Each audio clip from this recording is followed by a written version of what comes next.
цената на струјата останува иста. Регулаторната комисија за енергетика одлучи да не ја зголеми цената по која граѓаните ќе ја плаќаат на новата компанија Евана Хоум од наредниот месец. И покрај тоа што цените на светските берзи постојано растат, а Евана дистрибуција прикажала зголемени трошоци, цената не се менува бидејќи на аукцијата завчера Елем понудила целосно да ги задоволи потребите на домакинствата по цена од 34 евра за мегават час, што е за 15% поевтино од лани. Оваа цена по која што ќе откупува Евана Хоум, со оваа наша одлука ја утврдивме да изнесува 5,77 денари.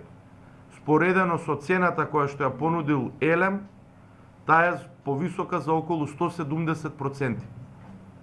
Она што е значајно е дека ќе немаме потреба од увоз на електрична енергија на регулираниот пазар на електрична енергија. Елем лани остварил добивка од 29 милиони евра. Добрите остварувања биле резултат на намалените трошоци во рудниците и позитивното работење на РЕК Битола. Инаку граѓаните ја зголемиле за 7% потрошувачката во часовите во кои важи ефтината тарифа. Некаде тоа на годишно ниво чини околу 11 милиони евра.